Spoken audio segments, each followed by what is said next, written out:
요나의 표적을 새기신다. 예수님 시대의 종교 사회적 권력의 핵심 축은 서기관 그리고 바리새인 이 두 집단이었습니다.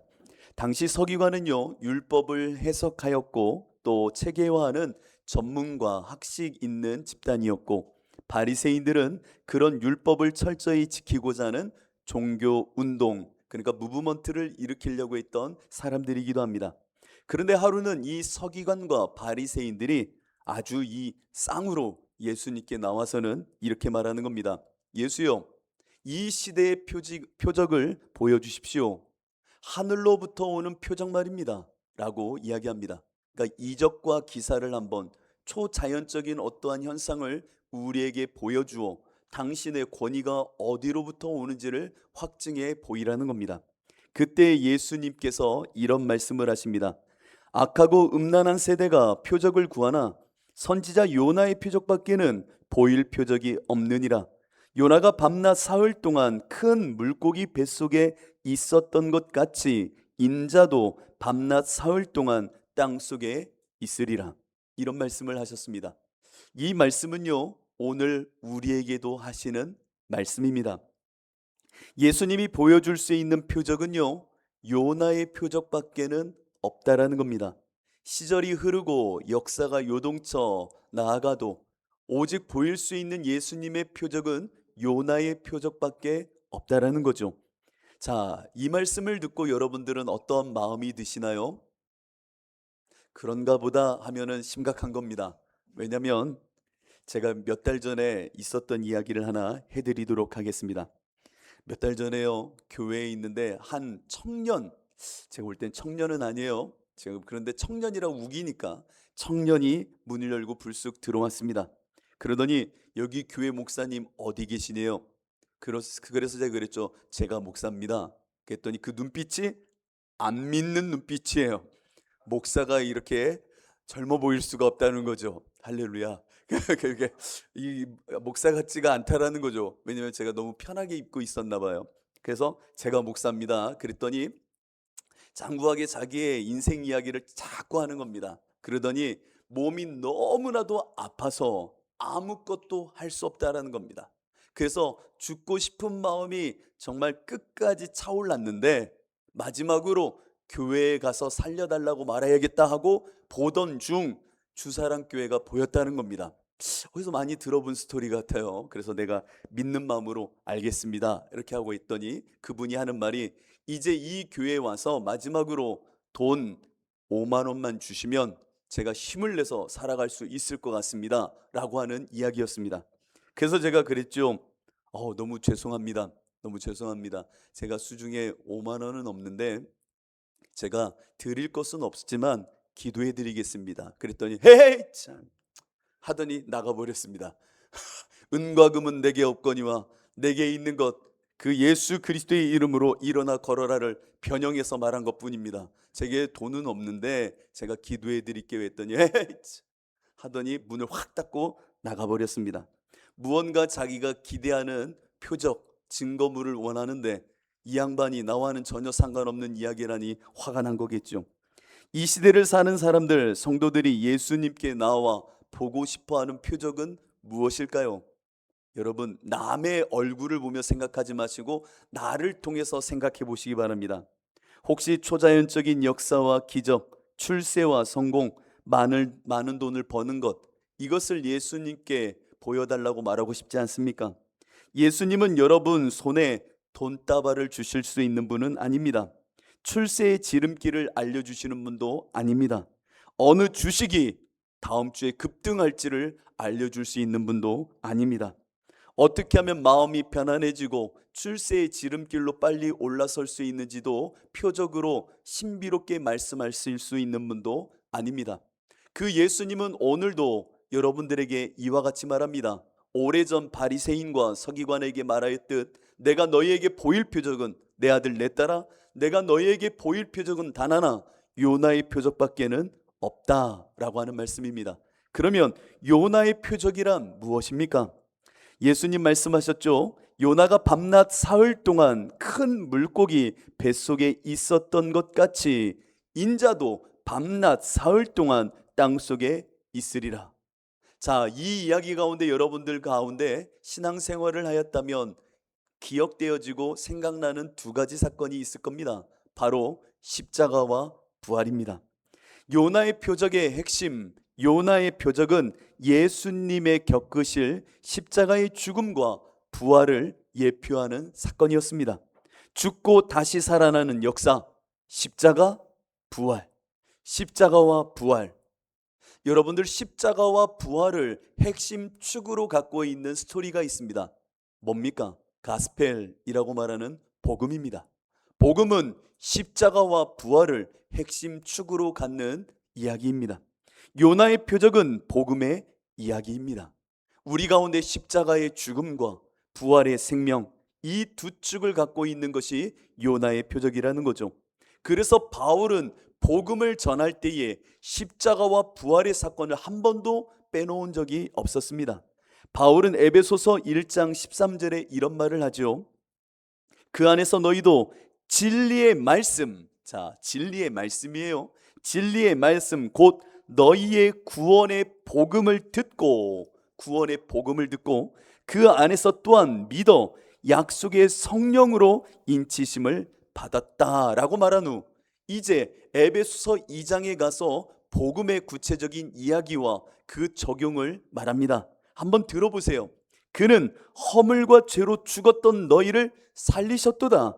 그때에 너희는 그 가운데서 행하여 이 세상 풍조를 따르고 공중의 권세 잡은 자를 따랐으니 곧 지금 불순종의 아들들 가운데 역사하는 영이라. 그러니까 이전의 내 삶은 그 불순종의 아들, 악한 사단에 묶여 살던 인생이었다라는 겁니다. 전에는 우리도 다 그 가운데서 우리의 육체의 욕심을 따라 지내며 육체와 마음에 원하는 것을 하여 다른 이들과 같이 본질상 진노의 자녀이었더니 이전에 우리의 삶은 이와 같은 진노의 자녀, 죽음의 자녀, 내 마음이 원하는 대로 살던 육체의 사람, 이것이 우리의 이전의 모습이 아니었는가라고 말하더니 긍휼이 풍성하신 하나님이 우리를 사랑하신 그 큰 사랑을 인하여 어떤 사랑이에요? 십자가의 사랑, 예수를 십자가에 죽이심으로 그 사랑을 우리에게 허락하심으로 허물로 죽은 우리를 이전에 나의 죽었던 모습을 그리스도와 함께 살리셨고, 아멘이 되셔야죠. 그와 함께 살리셨고 너희는 은혜로 구원을 받은 것이라 또 함께 일으키시사 그리스도 예수 안에서 함께 하늘에 앉히시니. 이것이 무슨 얘기입니까? 복음의 이야기입니다. 이전에 너의 진노의 자녀의 삶이 이제는 십자가의 그 사랑 가운데 죽어졌고 이제는 예수와 함께 부활의 생명으로 일으키셨다라고 하는 겁니다. 그러더니 바울이 이런 이야기까지 합니다. 이는 이와 같은 복음의 이야기, 나는 죽고 예수로 살아낸 십자가와 부활의 이야기는 너희들 가운데 있는 이야기인데 이는 그리스도 예수 안에서 우리에게 자비하심으로써 그 은혜의 지극히 풍성함을, 이 십자가의 복음이 갖고 있는 풍성함을 오는 여러 세대에 나타내려 하심이라. 여러분들 가운데 십자가와 부활의 표적이 내 안에 새겨진다는 것, 그 십자가와 부활에 내가 연합되어졌다라는 이 엄청난 풍성한 은혜는 왜 주셨는가? 그 이유는 오는 세대 때마다 이 표적을 드러내므로 하나님의 영광을 나타내기 위함이라는 겁니다. 여러분들, 요나의 표적은 단순한 죽고 사는 한 선지자의 이야기가 아니라 예수님의 십자가와 부활의 예표로서 우리에게 보여주신 한 사건이었다라는 겁니다. 그 사건이 우리 가운데 들어오니 복음이 되어지는 것이고 그 이야기가 내 안에 새겨지니 엄청난 하나님의 영광을 드러내는 도구로서 우리의 삶이 이와 같이 이 땅에 드러나게 되더라는 겁니다. 그래서 바울은 이런 이야기를 하죠. 여러분들 너무나도 잘 아는 말씀입니다. 내가 그리스도와 함께 십자가에 못 박혔나니 그런즉 이제는 내가 사는 것이 아니요 오직 내 안에 그리스도께서 사시는 것이라. 이제 이제 내가 육체 가운데 사는 것은 나를 사랑하사 나를 위하여 자기 자신을 버리신 하나님의 아들을 믿는 믿음 안에서, 이 십자가와 부활의 흔적 안에서 나는 사는 것이라. 이것이 요나의 표적이 갖고 있는 핵심 골조입니다. 자, 표적이라는 것은 엄청난 우리 안에 주시는 흔적입니다. 표적, 사인. 단순히 표적은요, 과거의 어떤 행동의 결과물은 아닙니다. 잘 들으셔야 됩니다. 이 흔적이라는 것, 표적이라는 것은 과거의 어떠한 시점에 일어난 사건을 말하는 것은 아닙니다. 내 영혼을, 내 정체성을, 내 신분을, 내 존재됨을 드러내는 매개가 바로 표적, 흔적이라고 말하는 것입니다. 여러분들, 이것에 대한 감흥을 좀 일으켜야 됩니다. 왜냐하면 흔적이 있다라는 게 엄청난 일이거든요. 표적이 내 안에 새겨졌다라는 것은 정말 과거의 나의 어떠한 사건 너머에 내 존재됨을 하나님이 밝히 보여주시는 사건이기 때문입니다. 제가 대학생 때 읽었던 호메로스의 대서사시가 하나 있었습니다. 바로 오디세이아라고 하는 책입니다. 다 읽어보셨죠? 오디세이아. 이 오디세이아에 보면은 트로이 전쟁이 끝난 후에 10년 정도 후에 오디세우스가 이제는 거지로 변장하고 자기 집에 돌아오게 됩니다. 그 트로이 목마 기억나시죠? 그 사건 저만 아는 거 아니죠? 같이 아시잖아요. 그렇죠? 그 전쟁 후에 오디세우스가 돌아옵니다. 돌아왔는데 거지 분장을 하고 돌아옵니다. 그런데 그 고향에 돌아왔을 때 아무도 오디세우스를 알아보지 못합니다. 하인들도 구원자들도 심지어 자기 아내도 이 오디세우스를 몰라봅니다. 그런데 갑자기 제가 생각나는 것은 그 늙은 유모였던 것 같아요. 이렇게 손님이 들어왔으니 물에 그 발을 씻겨주는 장면이 있는데, 그 씻겨주면서 갑자기 이 유모가 깜짝 놀랍니다. 왜냐하면 발을 씻는데 그 발에 그 흔적이 있는 겁니다. 어떤 흔적이냐면 자기가 키워냈던 오디세우스가 어린 시절에 그 청년의 때에 멧돼지 잡으러 갔다가 입었던 상처가 있었거든요. 근데 그 발을 씻는데 이게 웬일입니까? 상처가 보이는 겁니다. 그 상처를 보는 순간 이 유모의 얼굴이 놀라 상기된 얼굴로 그 오디세우를 바라봅니다. 그러자 오디세우스가 방긋 웃지요. 이 사람이 바로 오디세우스구나. 돌아왔구나. 그구나. 그 흔적을 통해, 그 흉터를 통해 그가 누구인지를 알게 된 겁니다.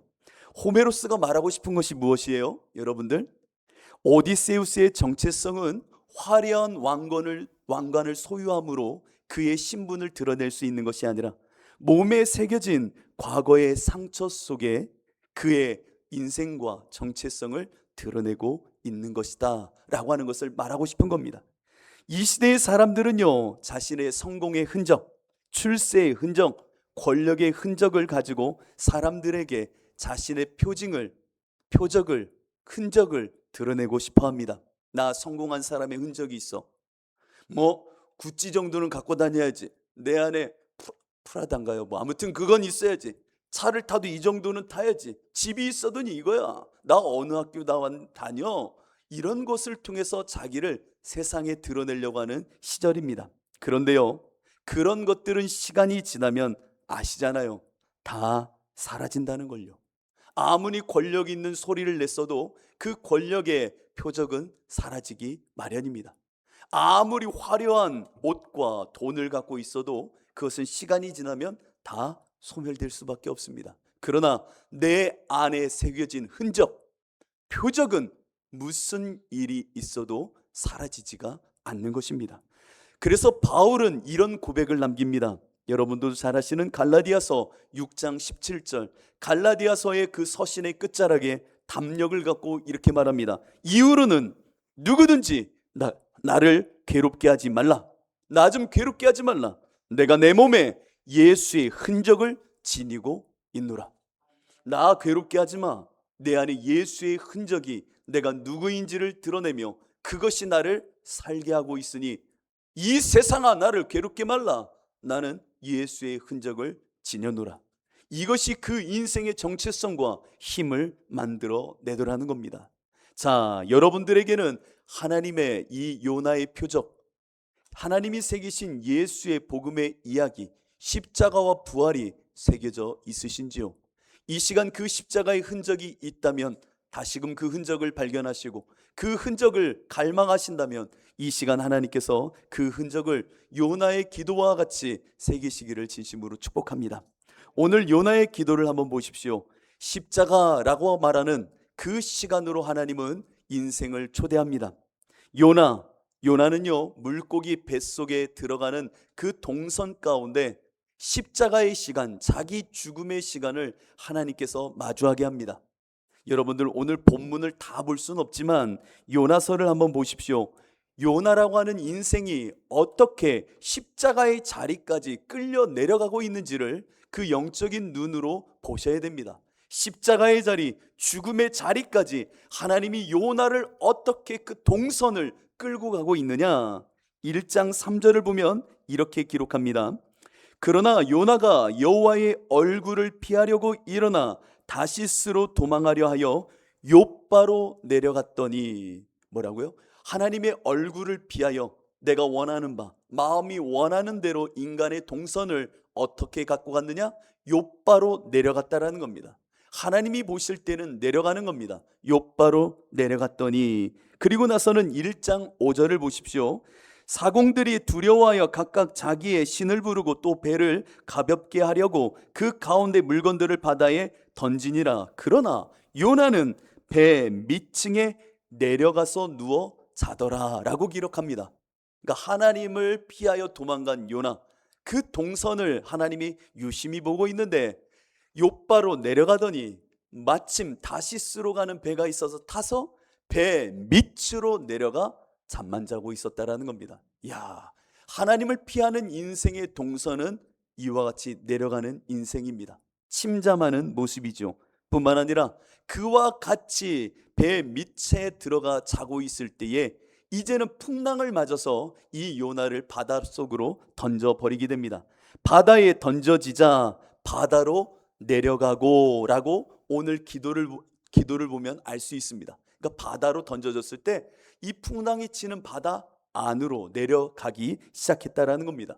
그리고 그 기도를 보십시오. 내가 바다의 깊음으로 내려갔다라고 고백합니다. 자, 바다의 수면이라 할 수 있는 그 폭풍의 바닷속에서 더 내려가 바다의 깊음으로 내려가고 있는 요나. 그러더니 요나 이런 말까지 합니다. 산의 뿌리까지 내려갔다. 우와, 어디까지 내려간 거예요 지금? 욥바로 내려가, 배 밑으로 내려가, 바다로 내려가, 바다의 깊음으로 내려가, 바다의 깊음에서 산의 뿌리까지 내려갔다라고 고백합니다. 그러더니 끝내 땅의 빗장의 문이 열려 그 안에 갇혀졌다라고까지 말합니다. 그러니까 내려갈 수 있는 가장 밑바닥, 어둠의 땅, 어둠의 밤, 그 모든 것이 죽음과 같이 스올의 뱃속이라 할 수 있는 그 자리까지 요나는 내려가게 된다라는 겁니다. 여러분, 요나의 표적은 그냥 새겨지는 것이 아닙니다.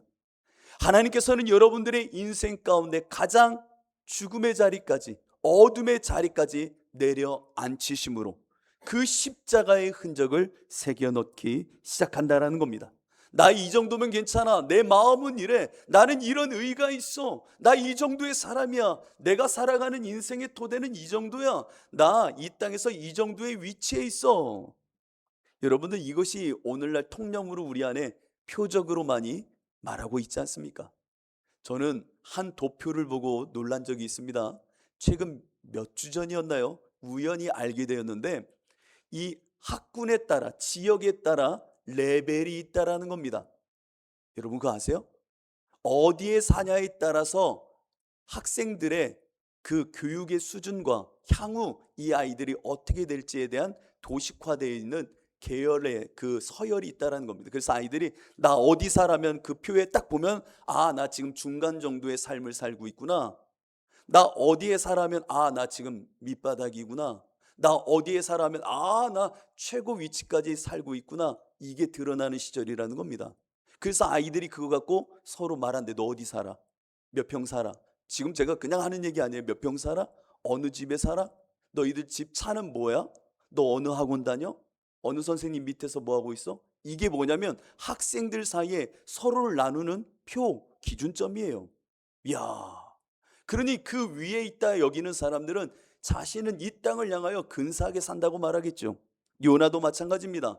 가장 높은 자리인 듯 살아갔던 그 인생인데, 그 인생이 물고기 뱃속으로부터 저 스올의 빗장에까지 내려가고 있는 이 모습을 보시기 바랍니다.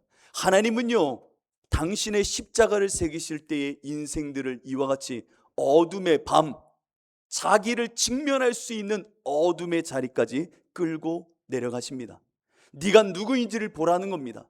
네 인생을 가장 어둠의 자리, 자기를 발견할 수 있는 어둠의 시간으로 그를 끌고 내려갑니다. 십자가의 자리는 이와 같이 자기가 드러나는 자리요, 자기가 내려짐으로 자신의 실상이 드러나는 자리요, 아무것도 세상의 표적은 사라지고 스스로의 어떠함이 하나님 앞에서 드러나는 시간이, 내려가는 시간이 되더라는 겁니다. 오늘 보면은 요나는 기도 가운데 이런 말을 합니다. 주여, 내가 피곤할 때에 라고 말합니다. 그렇게 내려지는 가운데 피곤함이라고 말합니다. 피곤하다? 죽은 시체의 수위를 덮는 모습을 피곤하다라고 하는 동사가 사용되어집니다. 그러니까 내가 죽음으로 수위를 입는 자리까지 내려갔다라는 겁니다. 십자가는요, 자기가 죽어지는 경험의 자리입니다. 요나의 표적의 첫 시작은요, 내려앉지요. 영혼의 어두운 밤을 맞아 네가 누구인지, 지금 네 인생이 무엇을 향하여 살고 있었는지를 끌어당겨 저 스올의 빗장까지 끌고 내려가는 과정 속에 나의 실상이 폭로되어지는 것이 십자가의 자리까지, 죽음의 자리까지 내려지는 역사라는 겁니다.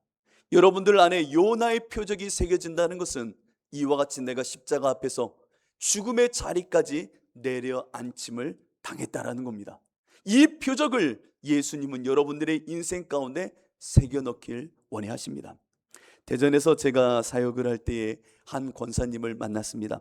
권사님은 키가 175, 6이 되시는 큰 키의 분이셨습니다. 그리고 그 당시에 환갑이셨는데 여선교회 총연합회를 할 정도로 회장으로 정말 열심히 사역하셨던 분입니다.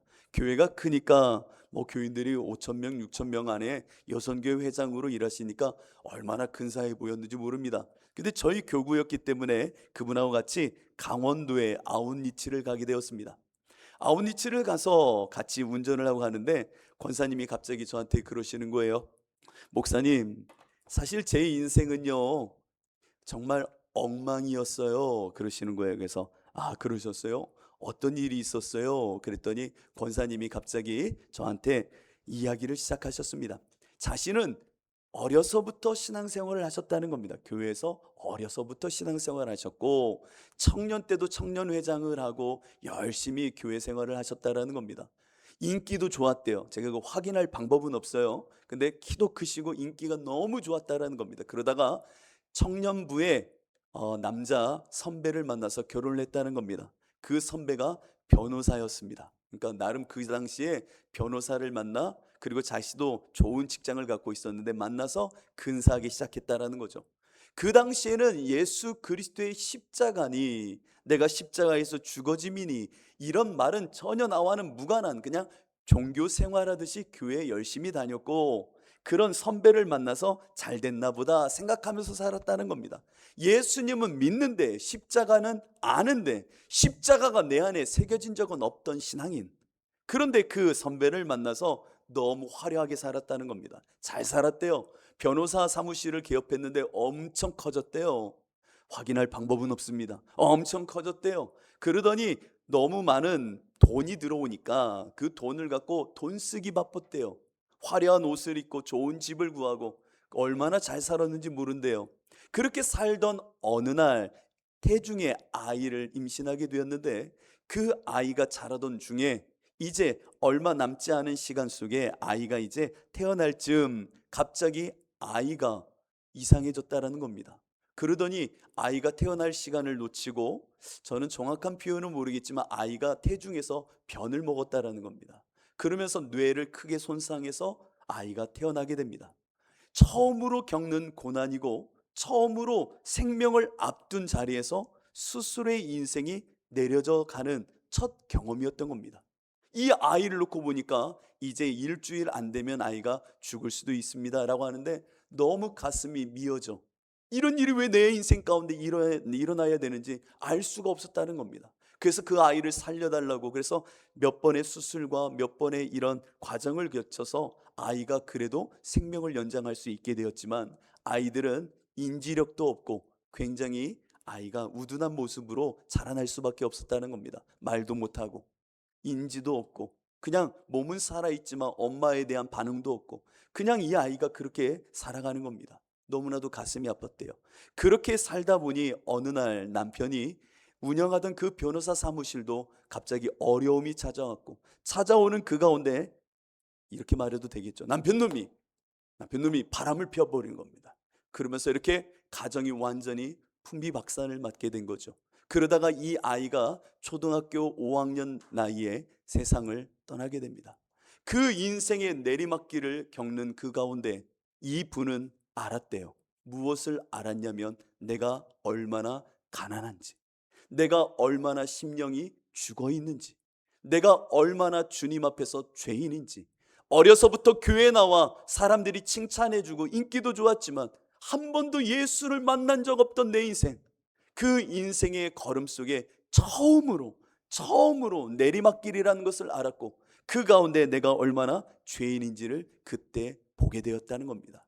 그래서 아이가 죽고 난 이후에 교회에 매달리며 하나님께 처음에는 불평으로 시작했던 그 기도 가운데 십자가를 마주하여 나의 가난함 속에 처음으로 십자가의 자리까지 내려가게 되었다라는 겁니다. 물고기의 뱃속으로 내려갔던 요나, 그 물고기의 뱃속은 죽음의 자리 같았습니다. 그 십자가의 자리까지 물고기 뱃속에서 끌고 내려가는 이 내려감의 하강 속에 이 요나는 자기의 실상과 함께 옛 자아가 하나 둘 그 십자가의 자리에서 밝히 드러나며 죽음의 모습으로 하나님께 올려드리게 되는 것이었죠. 그 가운데 하나님께서는 내 안에 십자가의 흔적을 새기기 시작하셨다는 겁니다. 내가 예수와 함께 죽은 자로구나. 내가 그 예수를 만나니 이전의 옛자 내 마음대로 살던 인생이 진짜 십자가 예수를 만나고 나니, 야 주님 나 어떻게 해요? 주님 나 좀 살려주세요. 나 좀 살려주세요 라고 하는 가운데 십자가를 뜨겁게 그 안에서 만나게 된 겁니다.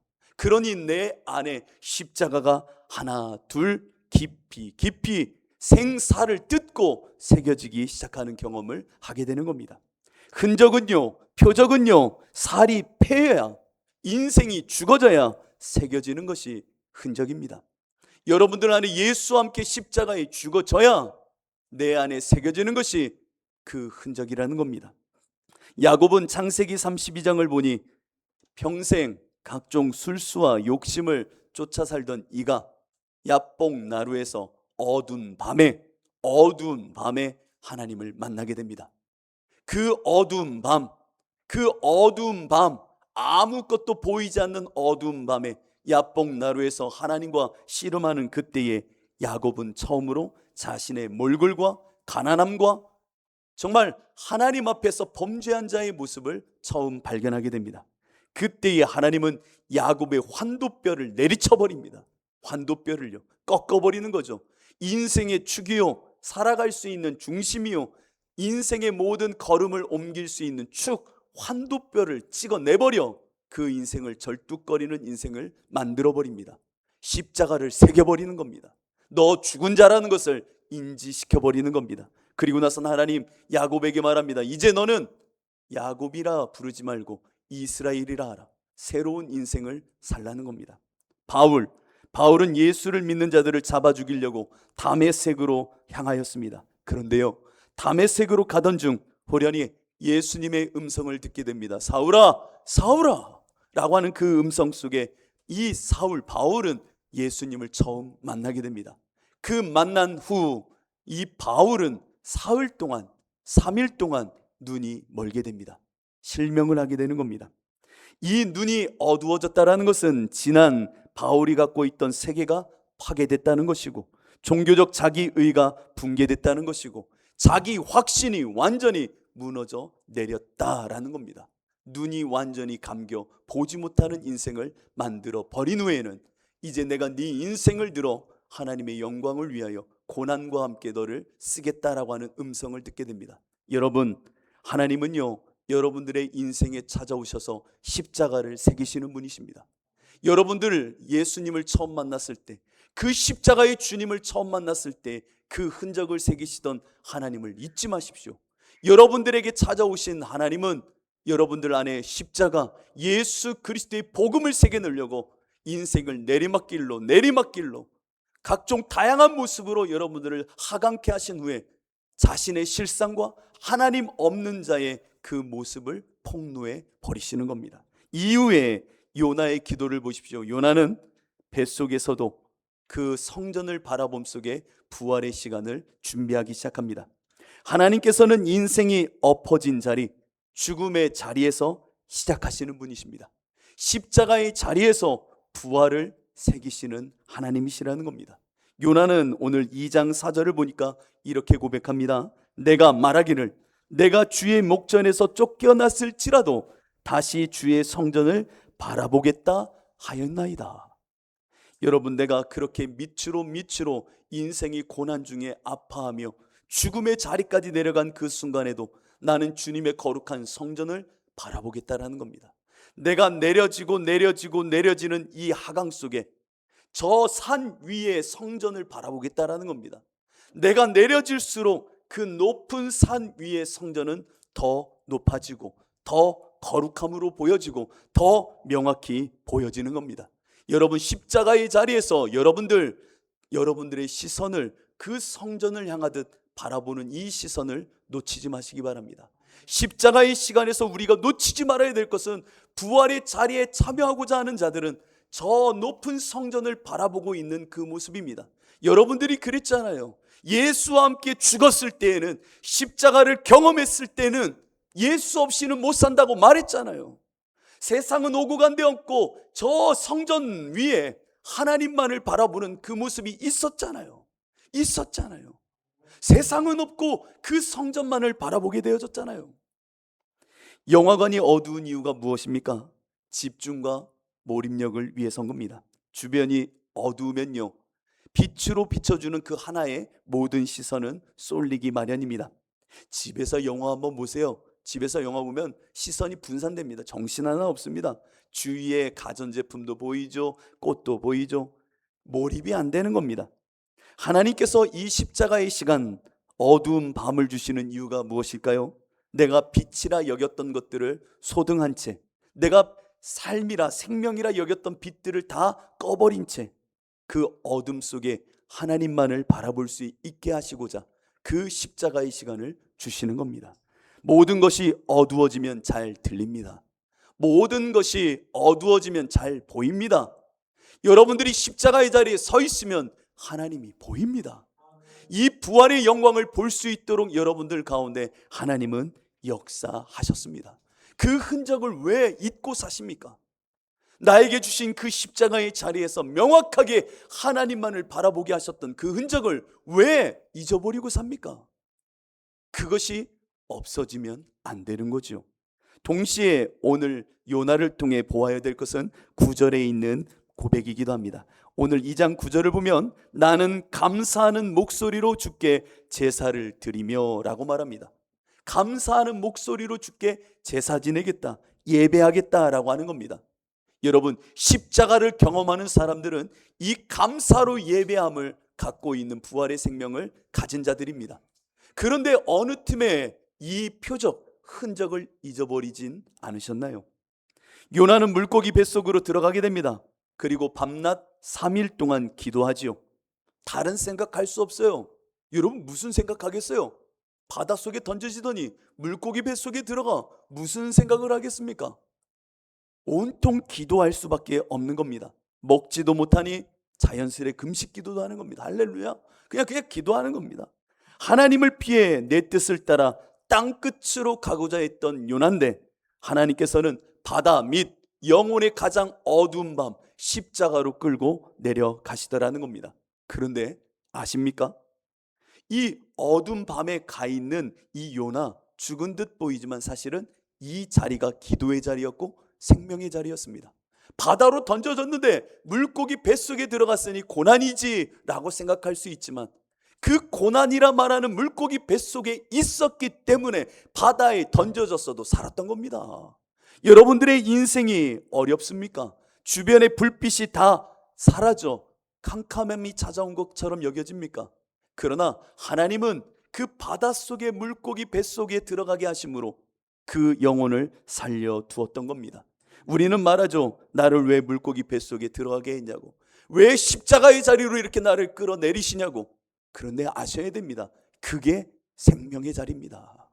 그 자리가 기도의 자리입니다. 그렇게 살려내신 겁니다. 여러분들 안에 그렇게 감사로 기도해야 되는 겁니다. 내 십자가의 자리, 어둠의 자리에서 우리는 하나님께 감사할 줄 알았던 사람입니다. 주님께서 행하실 거야. 나는 예수와 함께 죽었으니 주님이 내 인생을 주관하실 거야. 하나님께서 나에게 가장 선한 길로 착한 일을 시작하실 거야. 이 고백이 여러분들의 고백이었다는 것을 아시죠? 십자가에 죽는 그 자리에서 부활의 영광을 보게 하셨지 않습니까? 다른 사람들은 실패요, 절망이요, 앙악이라고 말하는 그 순간에도 오히려 그 자리, 십자가의 자리가 나에게는 생명의 복음의 자리였다라는 겁니다. 그래서 감사할 수 있었던 사람들, 그 사람들이 요나의 표적을 가진 사람들입니다. 뿐만 아니라 오늘 요나는 이렇게 말합니다. 나는 감사하는 목소리로 주께 제사를 드리며 나의 서원을 주께 갚겠나이다. 서원을 주께 갚겠다라고 말합니다. 나의 서원을 주께 갚는다는 말이 무엇일까요? 내게 새기신 십자가의 흔적, 그리고 부활의 이 산 생명을 주신 하나님, 이 표적을 내 안에 새기신 주여, 내가 이 평생에 이 서원을 주께 맡기며 살겠다라는 고백입니다. 내게 새겨진 요나의 표적을 갖고 내가 나아가 주님을 위하여, 하나님의 영광을 위하여 그렇게 그 표적으로 살아내겠다라는 겁니다. 여러분들, 이 기도가 있었지 않습니까? 내 안에 십자가와 부활의 이 두 축을 새기실 때에, 내 안에 십자가의 죽음 속에 부활의 영광을 누리게 하실 때에 여러분들 서원하셨잖아요. 나 예수로 살겠다고. 그 표적이 지금도 남아 있으신지요? 세대마다 교회에 요구하는 것이 많을 겁니다. 성도들에게 요구하는 표적들이 많을 겁니다. 하나님 보여봐. 하나님 계시면 이렇게 해봐. 너희들 이렇게 하나님 살아계시다 말하는데 이런 이적과 기사 좀 보여봐. 못하네. 그러나 우리가 이 세대를 향하여 보일 수 있는 표적은 단 하나, 요나의 표적밖에 없는 겁니다. 내 안에 십자가와 부활의 그 놀라운 흔적을 새기신 주님, 그 주님으로 나는 죽고 사는 것, 나는 죽고 예수로 살아내는 이 흔적을 서원으로 갚는 인생, 이것을 하나님께서는 우리에게 원하시는 겁니다. 여러분, 나는 죽고 예수로 살며 나는 없고 예수로 있는 인생을 살으라고 여러분들 안에 십자가와 부활의 흔적을 주께서는 새겨 넣으신 것입니다. 여러분들, 이 흔적을 왜 잊고 사십니까? 왜 먼지가 자욱히 내 인생 가운데, 그 흔적 가운데 덮여져 있습니까? 깨어나셔야 됩니다. 그 흔적을 갖고 나아가야 되는 겁니다. 저도 참 말로는 이렇게 하지만 어리석은 사람입니다. 언젠가 한번 서울 만남의 광장에서 저는 하나님을 만났습니다. 서울 만남의 광장. 개척을 하고 나서 1, 2년이 지날 때까지 참 여러 면으로 저 나름의 개인적인 부딪히는 일들이 참 많았습니다. 아이들을 먹여 살려야죠. 또 아내도 있죠. 또 아이들 가정 살림도 또 돌봐야죠. 그런데 개척을 했으니 얼마만큼 치열합니까? 나름 치열한 그 시간을 살던 때에 제 상황을 아시는 목사님이 전화를 하셨습니다. 이 목사, 뭐 하고 다녀? 개척했잖아요. 목사님. 알아. 근데 뭐 하고 살아? 그냥 이렇게 살고 있지요. 목사님 말씀하시는 겁니다. 그러면 금요일까지, 금요일마다 매주 강화로 와서 설교하고 가 라고 하시는 겁니다. 여기서 강화까지 멀어요. 오라면 와. 오라면 와. 그 당시엔 우리 교회가 없었지 않습니까? 그러면 강화까지 가는 거예요. 와. 오면 내가 교통비 줄게 라고 하는 겁니다. 교통비요? 할렐루야. 그래서 제가 금요일마다 거의 1년 가까이 가서 설교를 했었던 겁니다. 한 번 가고 두 번 가고 세 번 가고 그 복음의 열정으로 간다 말하였지만 가는 틈틈마다 어느 틈엔가 매번 갈 때마다 주시는 그 교통비가 너무 감사하고 좋기 시작했습니다. 그런 눈으로 보지 마십시오. 제가 그랬습니다. 너무 고마웠습니다. 너무 감사했습니다. 이거 갖고 또 살 수 있게 도와주시는 하나님 감사합니다. 매번 오고 가던 어느 날이었습니다. 그날도 11시가 넘어서 집회를 끝내고 이제 다시금 수지로 돌아오는데 서울 만남의 광장에 딱 들어간 거죠. 서울 만남의 광장에 딱 들어가서 너무 힘든 겁니다. 진을 빼서 설교하고 기도 인도하고 운전해서 돌아오니 힘들죠. 서울 만남의 광장에 딱 들어가서 이제는 주유를 하려고 주유를 딱 하고 다시 주유기 걸어놓고 주머니에 있는 쓰레기 다 버리고 이제 떠나는 그 찰나였습니다. 근데 갑자기 저도 모르게 마음속으로 이런 생각이 드는 겁니다. 너 요즘 뭐하고 다녀? 라고 하는 겁니다. 갑자기 제 마음속에 너 요즘 뭐하고 다녀? 순간 저도 모르게 이런 생각을 했습니다. 아, 설교하고 다녀요 하나님. 뭐하고 다니긴요? 라고 하는데 갑자기 저도 모르게 주머니에 손이 갔습니다. 왜냐하면 제 주머니에 뭐가 있어요? 성경책이요? 아니요. 돈이요. 돈이요. 오? 없는 거예요. 없는 거예요. 생각해 보니까 아까 전에 주유하다가 다 찢어서 그 어두운 데 버린 게 사례비 전부였던 겁니다. 순간 저도 모르게 머리를 세게 맞았습니다. 아, 나 뭐하고 다니는 사람이지? 설교하러 다닌다고 하는 사람이 이게 뭐 하는 거지? 나 예수와 함께 죽고 예수와 함께 산다 말하였고 그렇게 설교하고 예수로만 산다고 말해놓고는 이게 뭐 하는 짓이지? 순간 저도 모르게 너무 울컥하며 눈물이 났습니다. 그래서 전화를 바로 했습니다.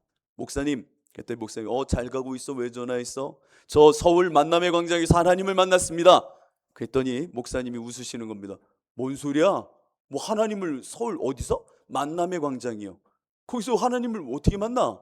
그래서 이 이야기를 해드렸습니다. 제가 사실은 사꾼 돈만 바라는 놈이었습니다. 저 안 갈래요. 그랬더니 목사님 웃으시면서 오지 마라 그러는 거예요. 오지 마라, 오지 마라, 오지 마라. 그게 하나님 만난 거였으면 오지 마, 오지 마. 그래서 그때부터 지금까지 안 가고 있습니다. 예수로 산다 하였고 예수 그리스도의 십자가로 죽고 예수로 산다는 요나의 표적을 가졌다 말하면서도 그 서원을 갚지 못하는 인생, 어느덧 제 모습이었던 겁니다. 여러분들은 어떠신지요? 여기에 계신 모든 이들은 십자가와 부활이라고 하는 그 놀라운 생명의 역사를 갖고 있는 사람들일 겁니다.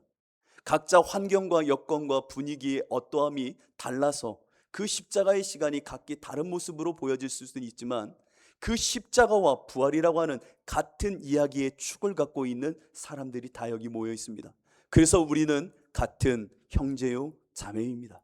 각자의 삶의 모습은 다르지만 십자가와 부활이라고 하는 이 플롯, 엄청난 하나님이 주시는 이야기를 간직한 사람들, 그 십자가와 부활의 이야기가 우리의 공통 분모가 되기 때문에 우리는 같은 정체성의 사람입니다. 옆에 사람의 흔적을 만지면 예수가 보이고 내 안에 있는 흔적을 만지면 예수가 보이며 옆에 있는 우리 지체의 고통 속에 있는 그 모습을 만지면 십자가와 부활의 흔적이 고스란히 손에 느껴져 한 형제요 자매임을 알게 되는 사람들, 여러분들이 요나의 표적입니다. 이 시절에 이 흔적을 갖고 나아가 승리하시기를 축복합니다. 그 인생을 하나님께서 붙잡아 주실 것입니다. 우리 예수를 나의 구주 삼고 함께 고백할 텐데 이 고백의 끝자락을 보십시오. 이것이 나의 간증이요, This is my story라는 겁니다. 이것이 나의 복음의 이야기요, 이것이 나의 찬송일세. 나 사는 동안 끊임없이 그 구주를, 이 요나의 표적을, 서원을 갚으며 살겠나이다 라고 하는 고백입니다. 여러분들 안에 이 고백을 살아내시기를 축복합니다.